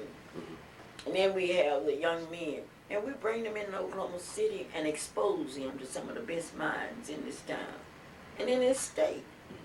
And you cannot tell me that if you sit there and you see somebody like Edna Hennessy. Are you familiar with Edna down in Lawton? I don't believe that. One of the richest ladies in Lawton. She started a cosmetic company. Maybe we need to be. You need to do a story on her. That woman is something. She started out with nothing, and we had friends. I made friends with her during the march on Lawton before because she was all discouraged and everything. And I told her, son, you don't have nothing to be discouraged about. That lady is a millionaire now. You ought to see her. Let her tell her story. How she had to come up. Talk to Johnny Green. Parents died, and how Reverend Sykes helped him. You know, and these kids leave out with a different attitude.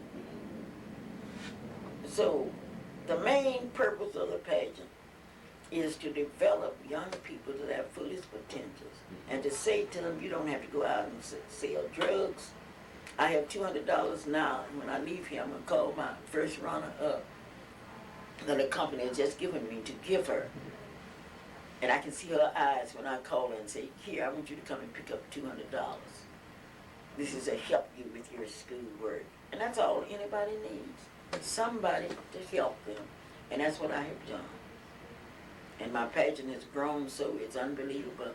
I have judges that come in from, the first judge I want to tell you about is Mr. Harris. I met him in the Virgin Islands. And he was there at a pageant. And I said, boy, this isn't a pageant. Come to Oklahoma City and see a pageant. That's been 11 years ago.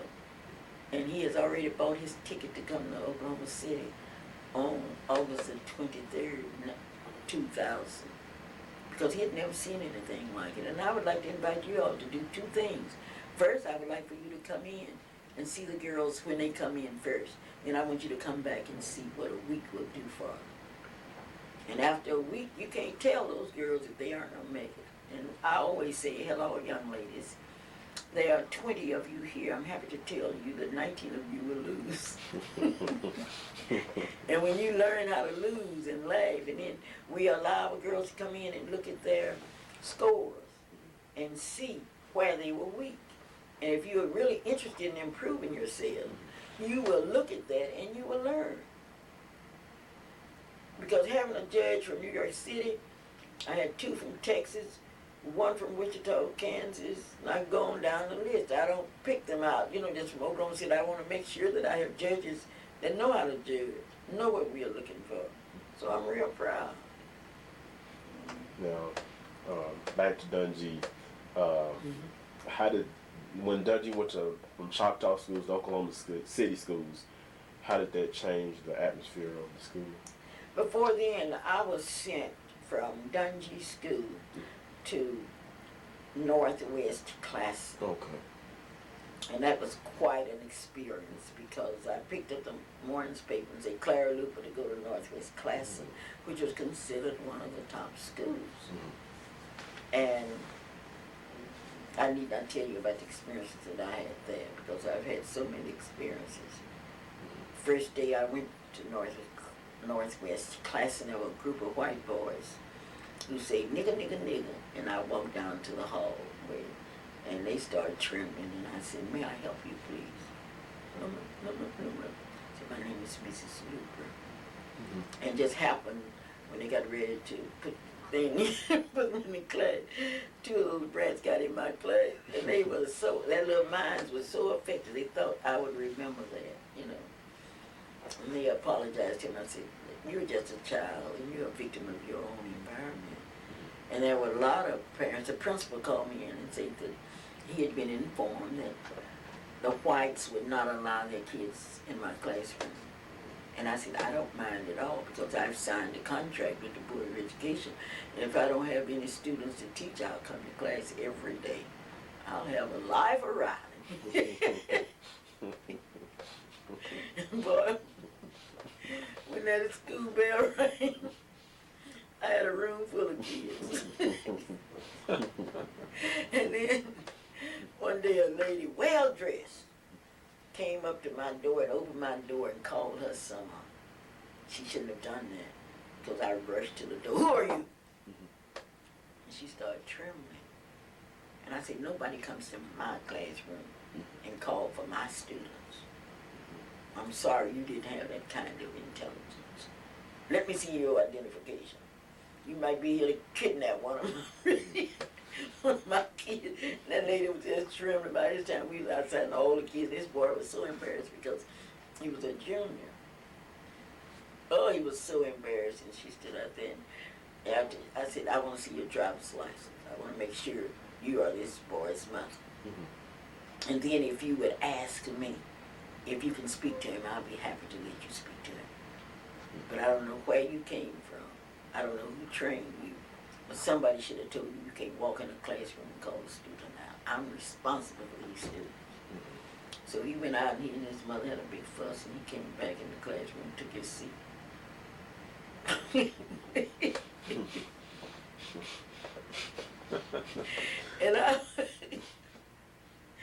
And then it's quite interesting because when I went to John Marshall, it was at Northwest, I had recommended that when the black students came over, they would do just like they do when the European students or the foreign students do. Just give them a reception and welcome. Nobody thought about that. Anyway, there was a lot of conflict. And when I went to John Marshall, there were a lot of parents that didn't want me to teach their kids. But honey, it didn't make those kids no different. They were in my classroom. They were there. And this year, I had a student whose parents were not particular about me teaching. And I could not understand, to save my life, how a kid that came from an environment where they have television and everything, you wouldn't do anything. And I explained it to my kids. I said, you got to understand that I'm a victim of my environment because I can't understand it. So one day at PTA meeting, Mr. Lowndes walked in. And he's the one that owned Animal Arts Cafeteria and it had me arrested so many times. So when he walked in, I threw up my hand. I said, oh my God, how can I do this? And he said, well, you're teaching my daughter. And I came up here to thank you because I don't know what you've done to her, but she's not the same girl. And I didn't know that was his daughter. Because when she came in and I told those little rich kids, I'm sorry, I didn't know that people that had money, people that had good homes, people that were exposed to magazines and things, I didn't know you guys didn't study. You're educating me, but my job is to educate you and you're going to study in this classroom. I had my bluff in on. Then I had another one of the richest kids in this town in my classroom. And one day I asked him something about current events, and he didn't know. So after class, I called him in. I said, sir, I would like to apologize to you because I grew up in the slums where we didn't have televisions and books and things. And I'm in sympathy with you, and I promise you, I shall never ask you about any current events again based upon your environment. Because evidently you don't have any newspaper magazines in there. Who you talking to, Snoop? I got 14 televisions in my home. I say, I can't believe it. Your parents don't let you listen to news or whatever.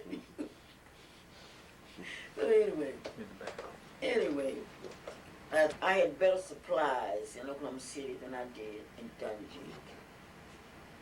At Dungey, many of my kids did not come from parents' home. They stayed with grandmothers, single parents' home.